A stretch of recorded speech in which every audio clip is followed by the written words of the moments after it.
उपोषणाचं कारण असं आहे की BJ वैद्यकीय महाविद्यालयामध्ये जे वसतिगृह आहे, या वसतिगृहामध्ये अनधिकृत बांधकाम सुरू आहे.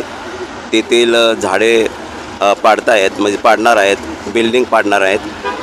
अशा पद्धतीने या विरुद्ध मी उभा राहिलेलो आहे, इथं उपोषणासाठी थांबलेलो आहे. आणि आजचा माझा हा 10वा दिवस आहे.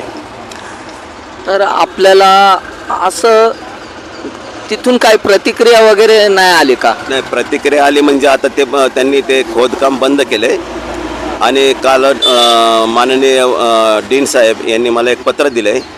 त्या पत्रावर त्यांना मी सूचित केलं आहे की आपली जी मोठं BJ मेडिकल ग्राउंड आहे, ते BJ मेडिकल ग्राउंड हे पूर्णपणे नूतनीकरणाच्या कारणावरून ते हस्तांतरण करण्यात आलं आहे पुनावाला, म्हणजे सिरम इन्स्टिट्यूट ऑफ पुणे यांना ते हस्तांतरण करण्यात आलेलं आहे. आणि त्यामध्ये पूर्णपणे आपल्या महाराष्ट्राचे अजितदादा पवार पण त्याच्यामध्ये आहेत. त्यांचं ते कौन्सिलवर त्यांचं नाव आहे. आणि त्याचबरोबर इथले आमदार, खासदार या सर्वांनी मिळून एक नूतनीकरण एक प्रोग्राम तयार केला, जेणेकरून पुनावाला सिरम इन्स्टिट्यूट यांनी त्याला अनुदान दिलं.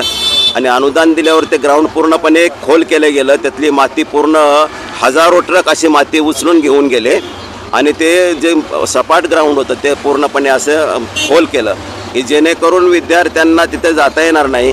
आता पावसामध्ये पाणी साठते आणि आमच्या BJ वैद्यकीय महाविद्यालयाच्या कुठल्याही विद्यार्थ्याला जायला तिथं मज्जाव करतायत आणि त्यांचे दुसरेच क्रिकेटपटू तिथे खेळतायत. आणि ते अशा पद्धतीने त्यांचेच कर्मचारी त्या ठिकाणी ठेवल्यात आणि कर्मचारी ठेवून, म्हणजे पुनावाल्यांनी कर्मचारी ठेवून ते पाणी वगैरे मारायचं, लॉन्स वगैरे तयार करायचा.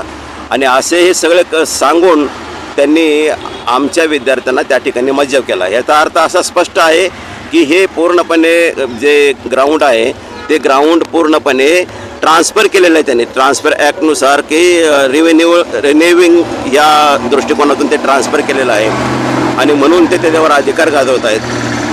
तर ते ग्राउंड जाऊ नये म्हणून ही ते सध्या चाललेली जी बिल्डिंग आहे BJ वैद्यकीय महाविद्यालयामध्ये वसतिगृहामध्ये, ही बिल्डिंग त्या ठिकाणी जर हस्तांतरित केली तर आमचे विद्यार्थी त्या ठिकाणी वहिवाट करतील आणि जो होणारा अतिक्रमण आहे ते अतिक्रमण टळेल.